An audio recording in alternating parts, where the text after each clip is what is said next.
Amados de Deus, a paz do Senhor Jesus para todos.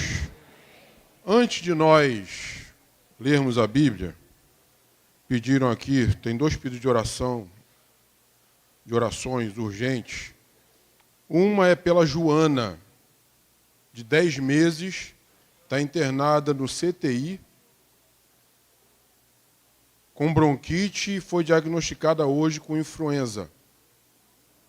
Então, a Gabriela está pedindo por essa criança de 10 meses. E me foi pedido aqui para orar pela vida do Alexandre, que está com depressão e tem 3 dias que não aparece no trabalho. Então, Deus é poderoso para realizar milagres. Amém, irmãos? Senhor, eu te bendigo, ó Pai, glorifico o teu santo nome, porque tu és Deus poderoso, ó Deus eterno. Senhor, e Tu és o soberano de toda a terra. Senhor, não tem nada que escape das Tuas mãos, ó Pai. Senhor, e tudo aquilo, ó Deus, aonde Tu determina que seja realizada uma obra, Senhor, não tem ninguém que possa impedir o Teu agir.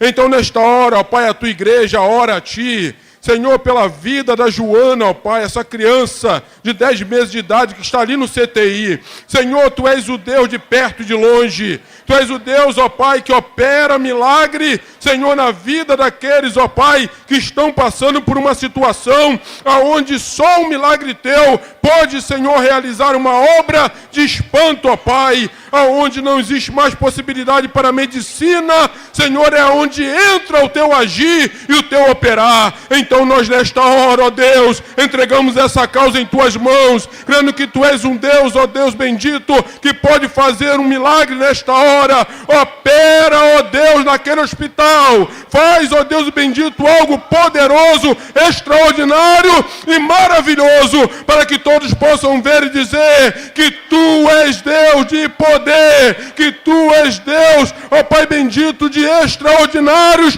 sobre a face da terra. Senhor, te peço também pela vida do Alexandre. Não conheço esse moço, mas Tu conhece. Não sei aonde ele está nesse exato momento, ó Pai. Senhor, mas eu peço pela vida dele. Arranca, ó Deus amado, esse estado depressivo da vida desse moço. Faz com que ele consiga se levantar, se erguer, se colocar de pé, ó Pai. Que ele possa ver novamente sentido na vida, Senhor, e andar, caminhar, Senhor, e estar na Tua presença. Aproxima ele de Ti, ó Pai, e livra ele desse mal. É o que nós te pedimos, ó Deus, e a Tua igreja, Deus amado, Senhor, que é a Tua noiva na face da terra, reunidas mais do que 2 ou 3, ligando esse propósito da terra. Senhor, te pede isso em nome de Jesus, e a igreja que concorda diz: Amém.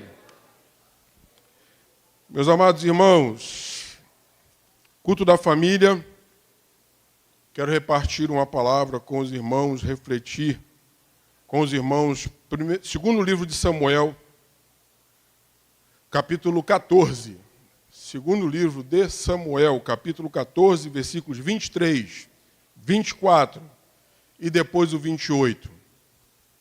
Nós vamos ler mensagem no culto da família.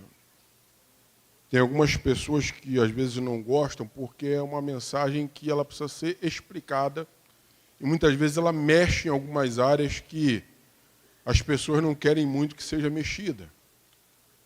Mas se entendermos e se aplicarmos, a mensagem da palavra de Deus ela pode salvar e curar a nossa família.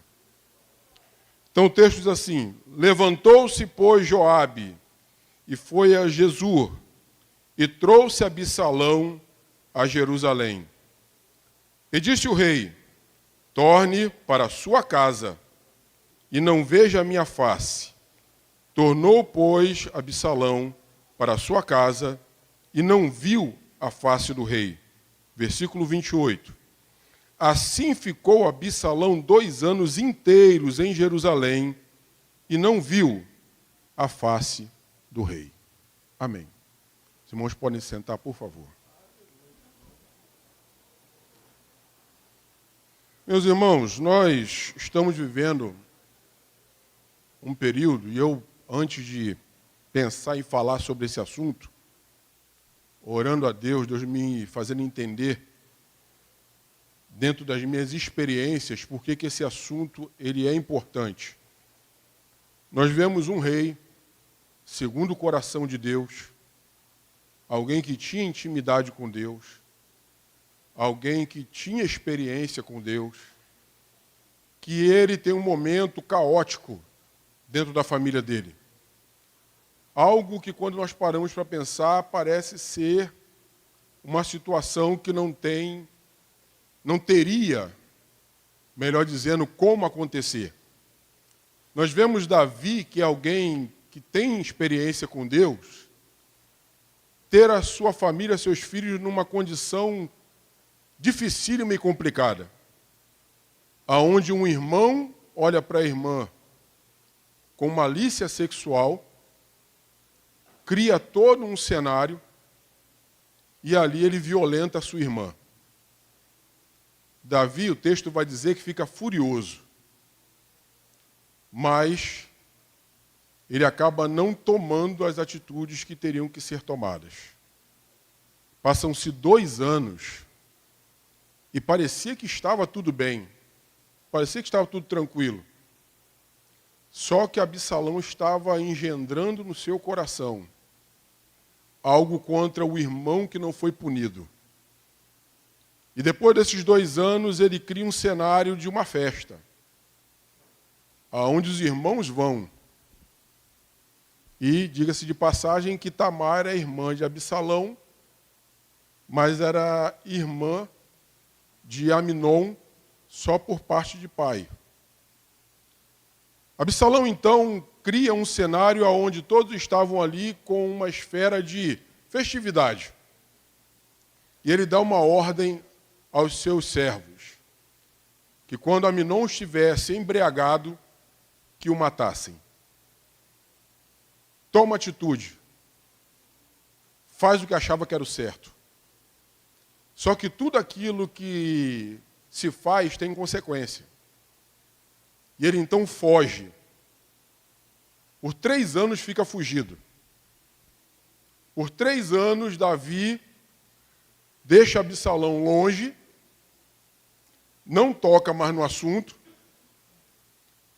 e tem situações que na questão familiar, às vezes a gente sabe que tem que tomar uma atitude, e não toma aquela atitude, e alguns têm aquela impressão de assim, o tempo vai curar. Só que o tempo passou, e não houve comunicação. E uma das coisas que eu quero falar nessa noite é sobre comunicação. E talvez eu use alguns termos aqui que sejam um pouquinho complicados, mas eu vou explicar o que é. Porque é importante, tem pessoas também pela live ouvindo, e Deus pode fazer uma obra dentro da casa dessas pessoas também. Simplesmente afastamento, e afastamento traz alguns sentimentos. Um dos sentimentos que o afastamento traz é solidão. Não há comunicação, não há interação, não há relacionamento. E muitas vezes o que vem sobre a vida daquela pessoa é um sentimento de solidão, isolamento, de desprezo, de que ninguém está olhando para mim, de que quem deveria me dar atenção não está me dando atenção. E aí vão acontecendo algumas coisas que muitas vezes as pessoas não querem que aconteça. E aí eu não vou falar do mundo de Absalão, mas eu vou falar do mundo que nós estamos vivendo hoje.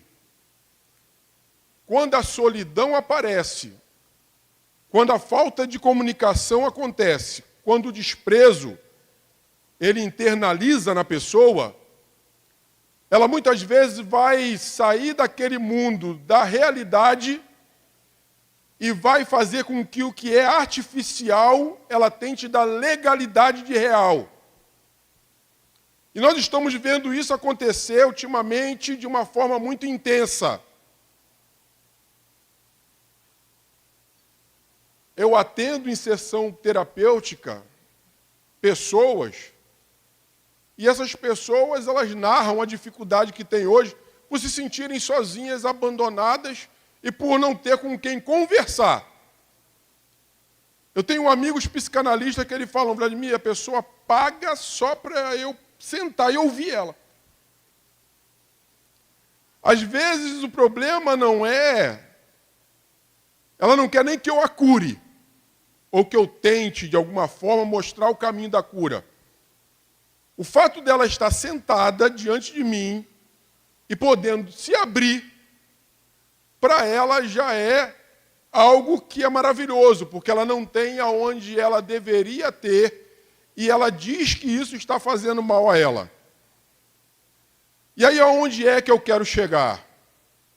Papais, mamães, tem muitos adolescentes querendo conversar com vocês.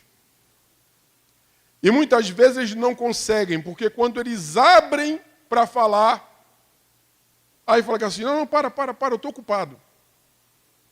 Eu estou ocupada. Não, esse assunto aí é seu, esse assunto não é meu. Só que eu vou dizer uma coisa para você, o que é buscar o que não é real e tentar trazer para o real? O real é conversa entre pessoas da família. Esse é o real. Quando não tem o real, eu vou tentar dar legalidade ao artificial. E o que é o artificial? Eu vou para o virtual. E aí estão indo para o virtual. Só que no virtual você não sabe quem é que está do outro lado da tela. Você não sabe quais são as intenções daquela pessoa que está do outro lado da tela. Você não sabe quais são as propostas, qual é o objetivo, qual é a condução que a outra pessoa que está do outro lado da tela vai dar àquela conversa. Para alguém que já está com a sua personalidade e mente formada, pegar um adolescente, um pré-adolescente, uma criança que não está com a sua personalidade formada e começar a fazer induções, ele consegue fazer com que aquela pessoa seja manejada para onde ela quer. Então é muito mais fácil investir um tempo, e olha bem qual é a palavra que eu vou usar. Eu não estou usando a palavra perder tempo, estou usando a palavra investir tempo. Porque investir tempo na sua família é necessário. Você não perde tempo por conversar com alguém da tua casa. Você investe tempo naquela pessoa. Porque na hora da dificuldade, na hora da necessidade, na hora que a coisa estiver complicada, a união da família é que vai fazer com que algumas coisas consigam ser vencidas. Podem olhar, irmãos, podem ver se é isso que eu estou falando, se não é a realidade. Toda família que se coloca unida, geralmente eles chegam a algum lugar. E geralmente é um lugar bom. Tem muita gente que diz assim, mas eu não consegui chegar a tal lugar. Também não tinha os meus pais para me incentivarem. Também não tinha os meus pais para me estimularem a ler. Também não tinha os meus pais para fazerem isso. Não tinha os meus pais para fazer aquilo. E aí, pegando num outro momento aqui, numa outra esfera, filhinhos e filhinhas, vocês precisam entender também que a geração do pai de vocês é diferente da geração de vocês. E tem muita coisa que a gente não entende quando a gente tem determinada idade, que a gente só vai entender depois quando a idade chega. Eu me lembro muito bem que uma vez eu questionei minha mãe, porque lá em casa o meu pai comprava, era fardo de feijão, fardo de arroz, era aquelas caixas de geleia de mocotó, e chegava lá ele com aquelas caixas nas costas, e teve um dia, e roupa para a gente era uma vez no ano. A gente olhava os coleguinhas lá com tênis novo e a gente... Aí quando era na virada do ano, Natal, a gente ia lá e falava assim, escolhe direito, porque é só... Aí um dia eu questionei, porque para mim, na minha idade, na época, era algo que não era aceitável. Porque eu fazia por espelhamento e comparação. Eu comparava a casa dos outros com a minha casa. Aí eu perguntei, mãe, eu não consigo entender. Por que meu pai faz isso com a gente? Por que ele age dessa forma? Aí ela falou, meu filho, eu vou te explicar. O que o seu pai já passou na vida, vocês nunca passaram. O pai de vocês já passou muita fome. E ele fez um juramento, ele disse que os filhos dele nunca passariam fome como ele passou. A partir daquele dia, eu comecei a olhar para um outro prisma. E comecei a agradecer o pai que eu tinha por não deixar eu passar fome.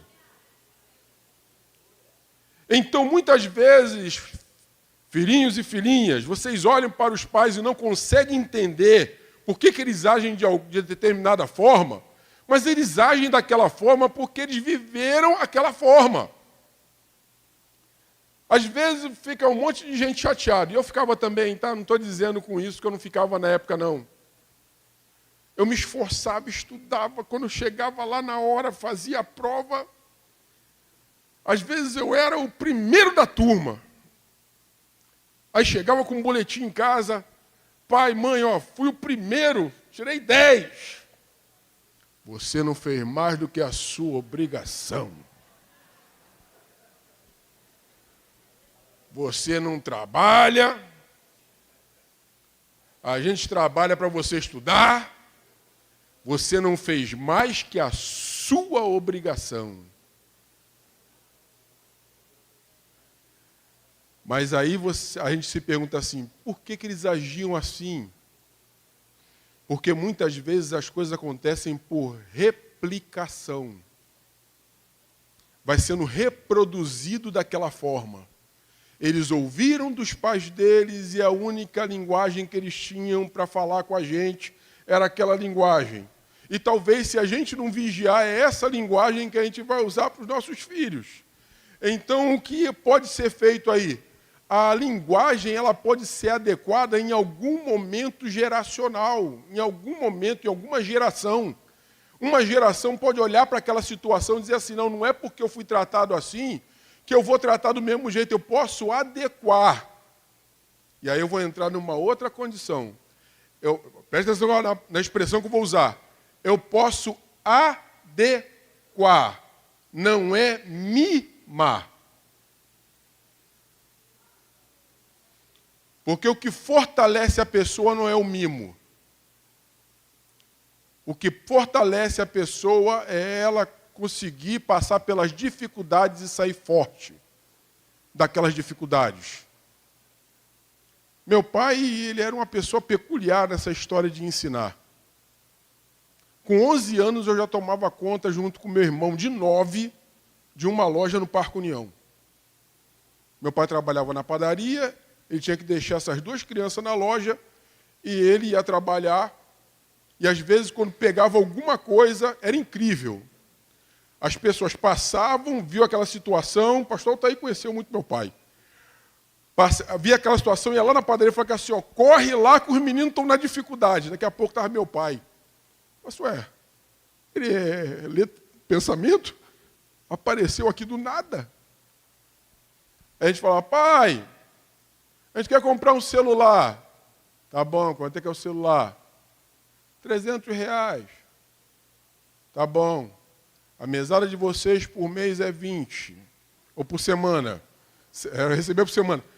A mesada de vocês por semana é 20. Vamos lá comprar o celular. Aí comprava o celular. Aí quando chegava, ué pai, não é 20, só deu 15? 5 é para ir pagando o celular. Sabe qual foi o resultado disso? Na hora eu não entendi. Hoje eu sou um homem honesto, não devo nada a ninguém. Aquilo que eu compro, eu pago. Se eu não puder pagar, eu não compro. Então, tudo que é trabalhado lá na infância, na adolescência, vai ter um reflexo lá na vida adulta. Então, quando Davi deixa de lado Absalão, entra numa situação de isolamento, e isolamento faz com que as pessoas tenham essa condição de trazer para o real aquilo que não é real e que é artificial. E é por isso que a gente está vendo hoje aí os bebês reborns. Todo mundo olha para a situação, aí vai para a Bahia. A mulher pega o bebê reborn, leva para o UPA e diz que o bebê está sentindo muita dor e tem que ser atendido. Aí a outra pega o bebê, leva para o hospital e quer que dê vacina. Aí um casal briga entre litígio de separação, chama a advogada e fala que assim, resolve aí. Quem é que vai ficar com a pensão do bebê? Quem é que vai ficar com a guarda do bebê, melhor dizendo? E o pai fala assim, se eu perder a guarda, eu quero a pensão. Isso tudo porque, apesar de ser ultra realista o boneco, ultra realista é próximo do real, mas não é real. Isso tudo, muitas vezes, o que vai desatar isso, qual é o gatilho para isso acontecer, é exatamente a solidão. É exatamente a falta de um relacionamento. Aí a pessoa pega aquilo que não é real e cria relacionamento com aquilo que é artificial. Só que deixa eu falar uma coisa para vocês. Dentro de tudo que eu falei até agora, o artificial, o relacionamento com o artificial é fácil. Porque é comunicação unilateral. A comunicação, quando ela é bilateral, é que é difícil. Porque o bebê reborn, ele não chora. O bebê reborn não briga, não faz pirraça. Colocou ele no cantinho, ele vai ficar ali até voltar. Atende mamãe, atende papai. O bichinho está quietinho. Ele não vai dizer, não aceito. Ele não vai fazer raiva. Ele não vai dar trabalho. É só o lado bom da história. Só que as pessoas não percebem que com isso elas estão criando situações que estão impedindo de que os relacionamentos eles ganhem o status de ferramenta para crescimento emocional e elas perdem isso porque é um relacionamento unilateral. Porque quer ver uma coisa, irmãos? Até na casa de Deus tem gente que fica assim, meu Deus, não falou legal comigo, fiquei triste.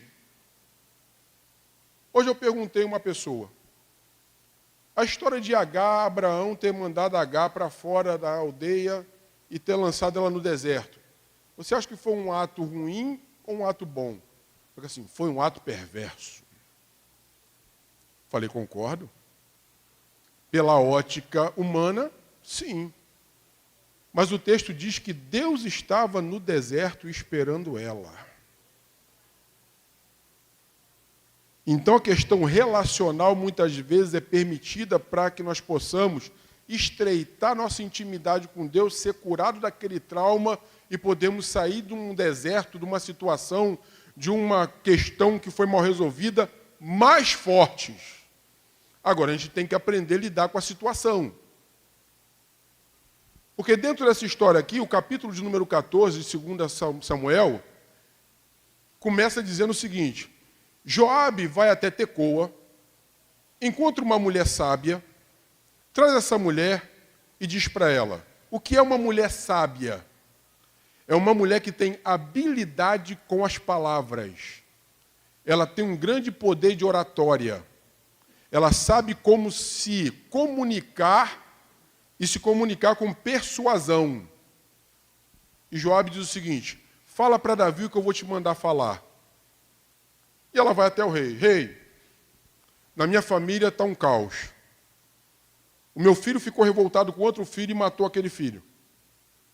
O povo da cidade onde eu moro, agora quer que eu entregue meu filho para ele ser morto. Só que se meu filho for morto, a linhagem do meu marido acaba. O nome do meu marido não existirá mais, será apagada da terra.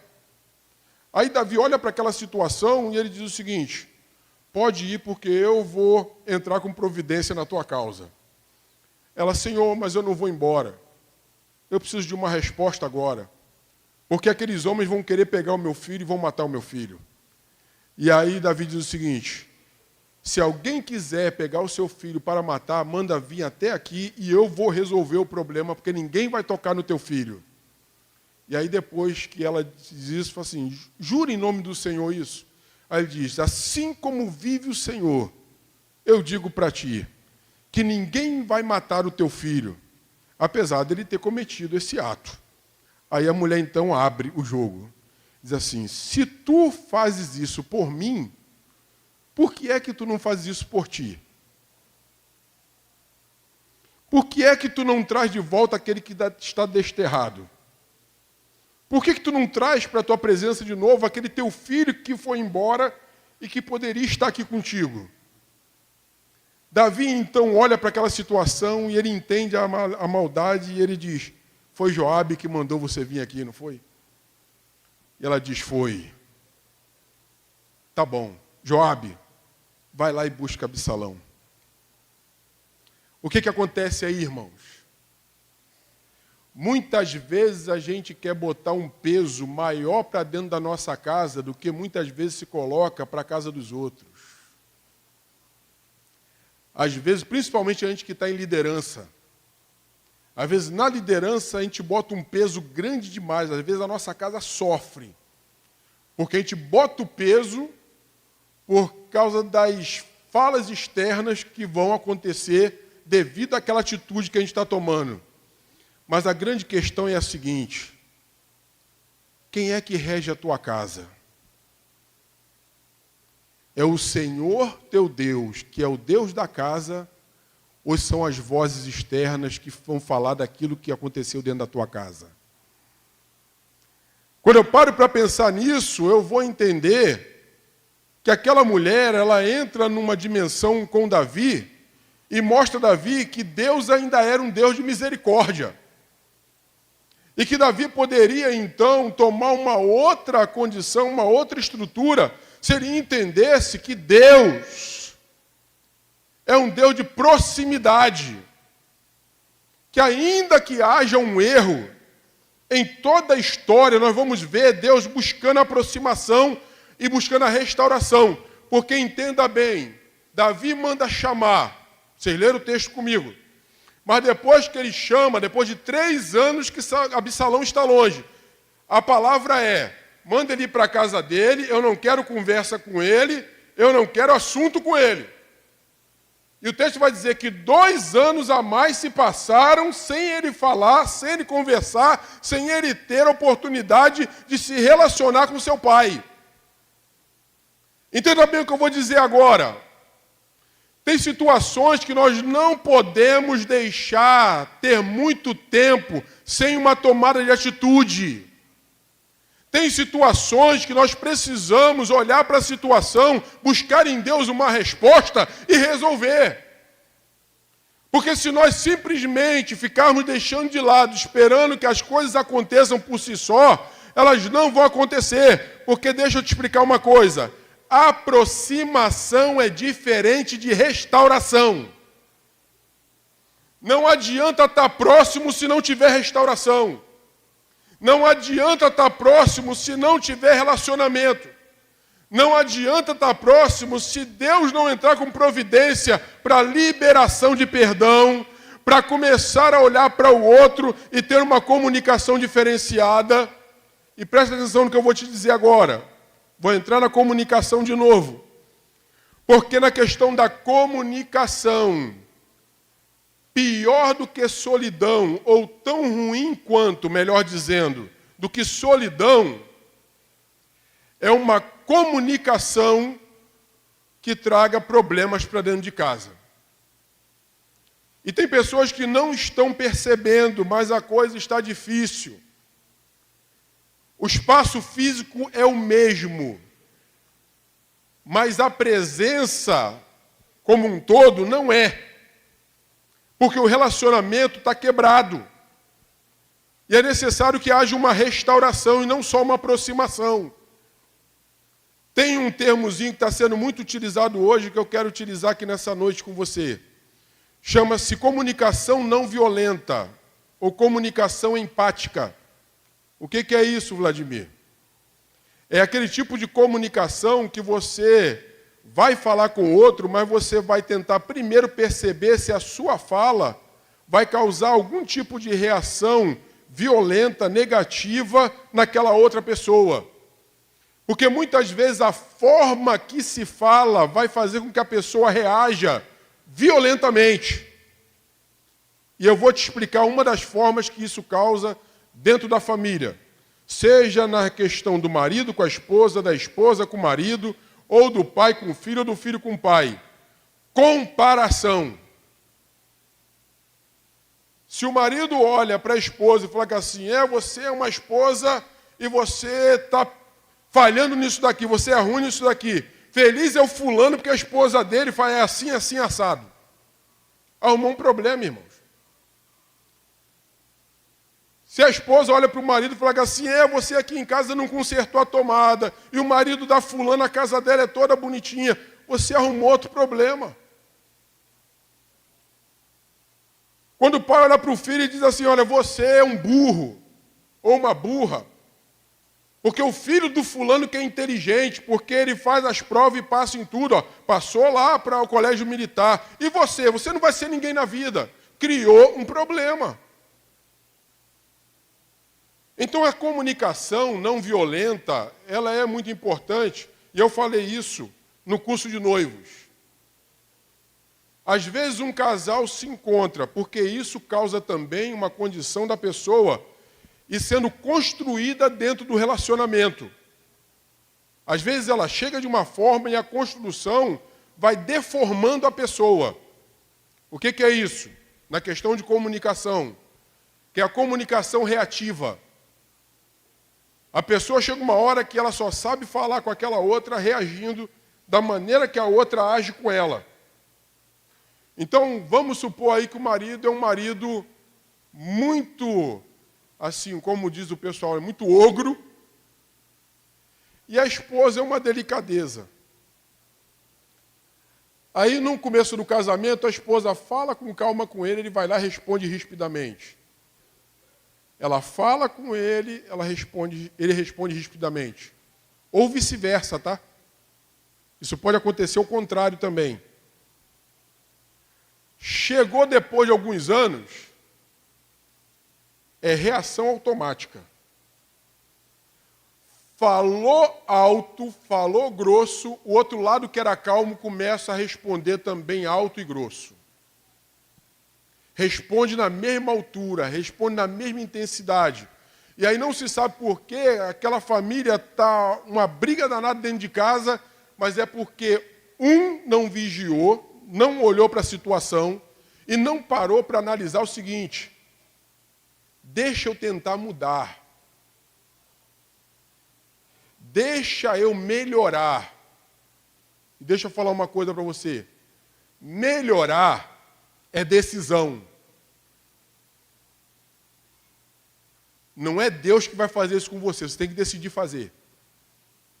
Não adianta você ficar assim, não, Senhor, me muda, não sei o quê, e você continua a mesma coisa achando que Deus vai te virar pelo avesso sem você querer tomar uma atitude. Para olhar a palavra decisão. Tira o D e vê o que fica. Cisão. Então, decisão é romper com uma atitude que eu tinha antes para ter uma outra atitude em benefício da minha família. Quando eu tomo a decisão de romper com aquilo que eu estou fazendo para tomar uma outra atitude, aí Deus começa a trabalhar no meio da casa. Porque Deus, Ele quer o tempo inteiro fazer o melhor para nós. É nós que muitas vezes não entendemos. A Bíblia me ensina isso. Quer ver uma coisa? Gênesis capítulo número 1, capítulo de número 2. Deus cria o homem e a mulher. Nasce Caim e Abel. O homem peca. Nasce Caim e Abel. Caim mata Abel. Deus vinha todos os dias na viração do dia. Deus está sempre buscando se aproximar do homem.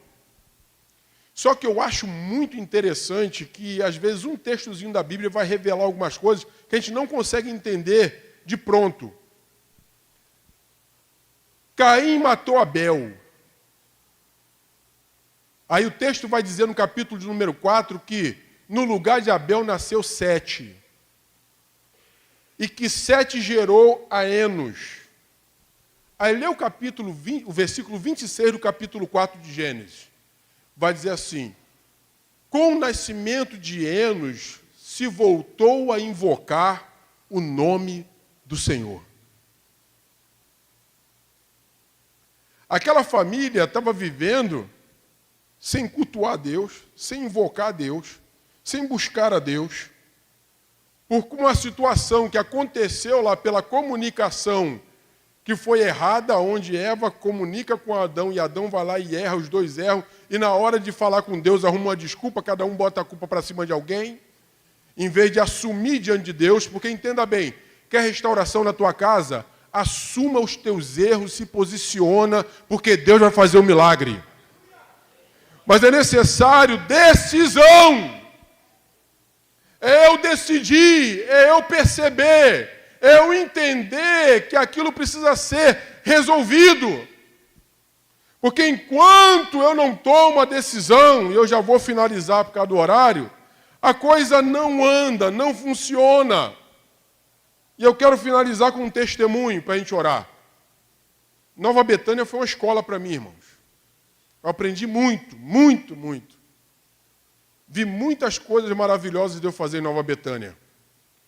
E dentre elas, na questão da família, quando a gente fala em relacionamento, em comunicação, em decisão, eu me lembro de um casal que antes eu só conhecia a esposa. Só que eles não estavam casados, estavam separados. 10 anos separados. Viveram 35 anos casados. E aí, na época, eu falei com o pastor Mário que eu precisava de uma estratégia para conseguir me aproximar dos membros da congregação, e aí eu criei uma estratégia na hora da finalização do culto. E aí, a estratégia que eu criei, todo mundo para ir embora tinha que passar por mim. E ali eu fui conhecendo todo mundo de dentro da congregação.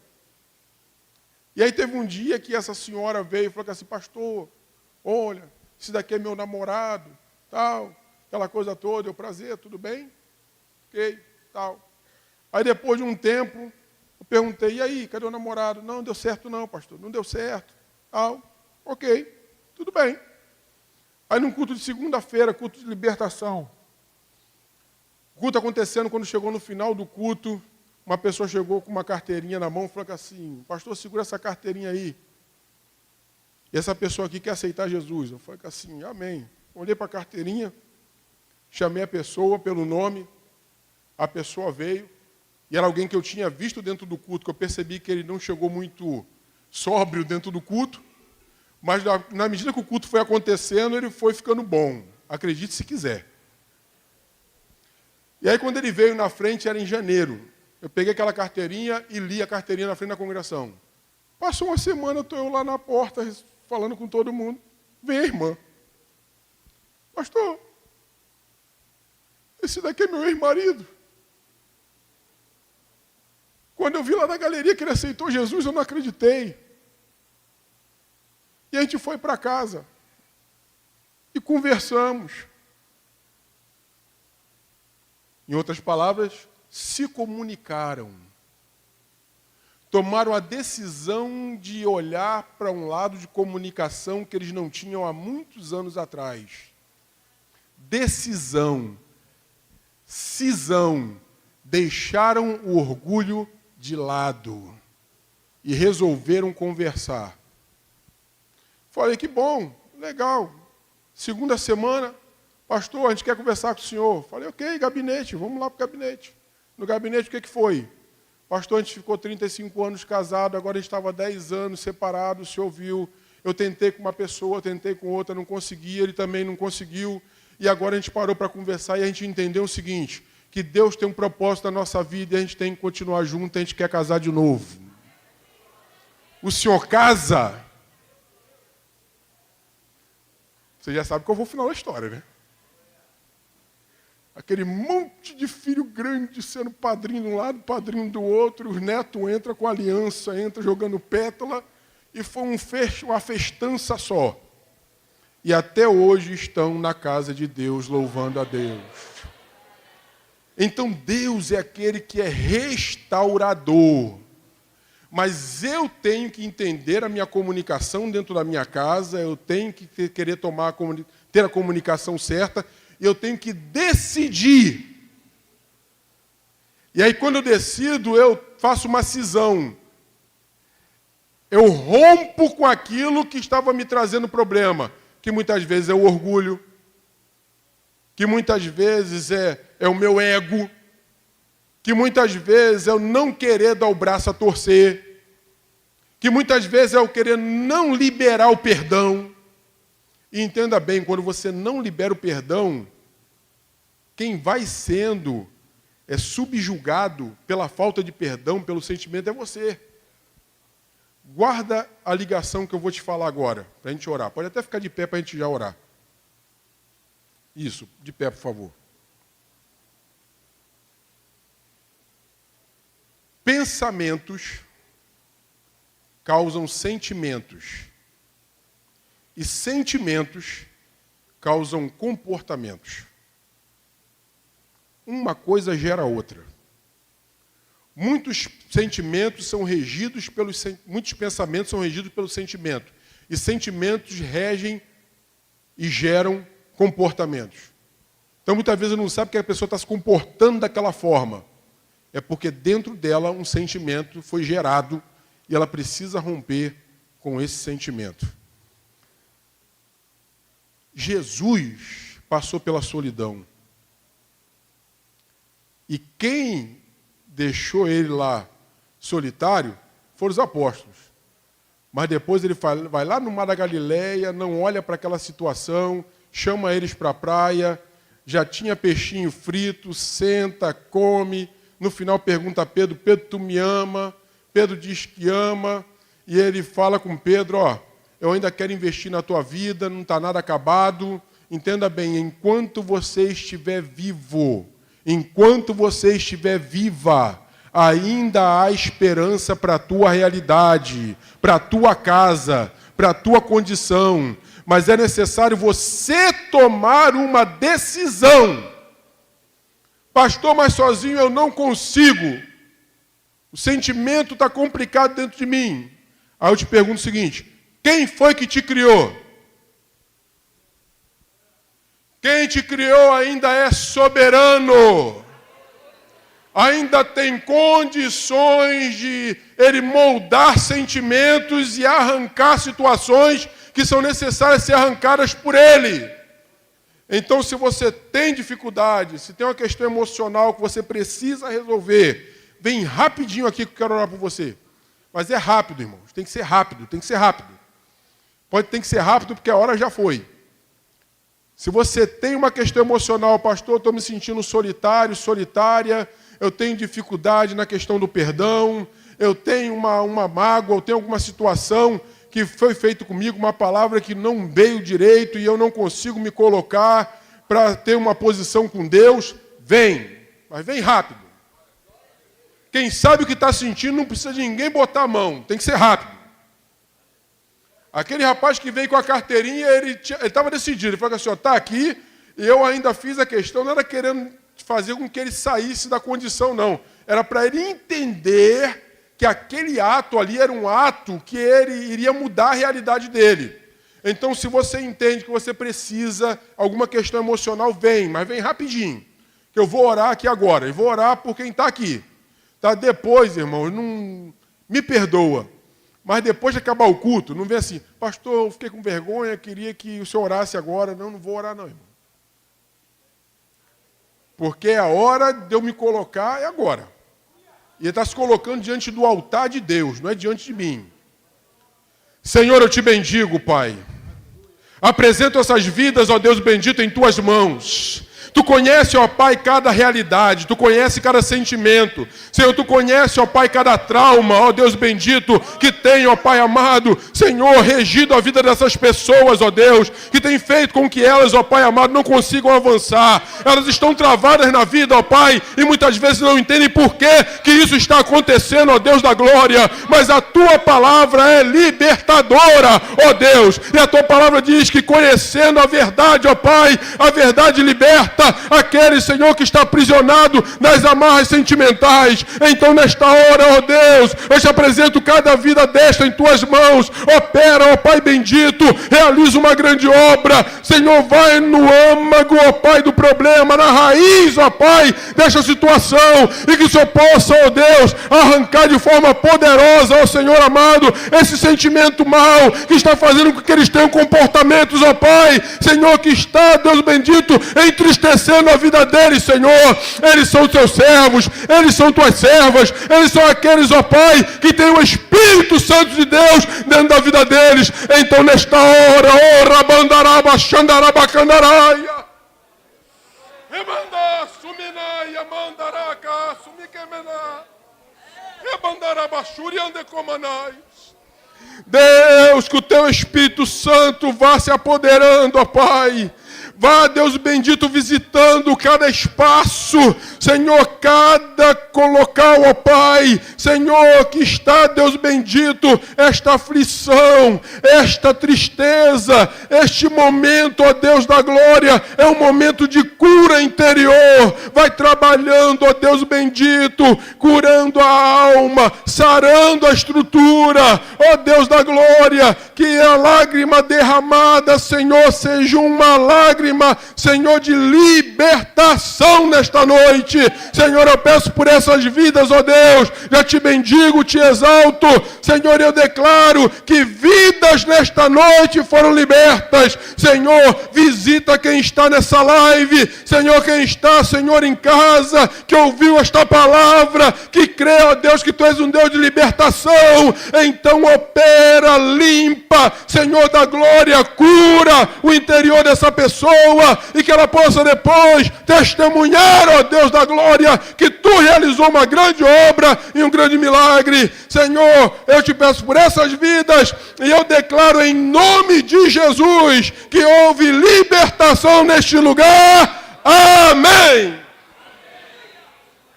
Amém. Amém. Aleluia. Irmãos, entre nós tem alguém que quer tomar a decisão de entregar sua vida a Cristo, que ouviu a mensagem. Amém. Já está a primeira pessoa aqui. Aonde está a segunda pessoa?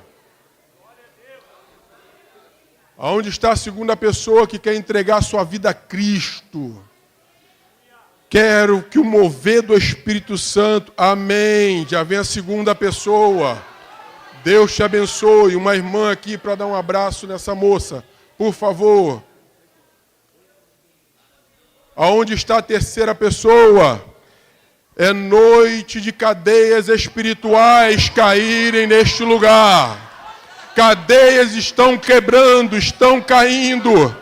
E o nome do Senhor é glorificado. Exalte, glorifique. Porque o Senhor Deus está neste lugar. E Ele é Deus de cura. Aleluia! Louvado seja Deus! Vamos orar por essas vidas.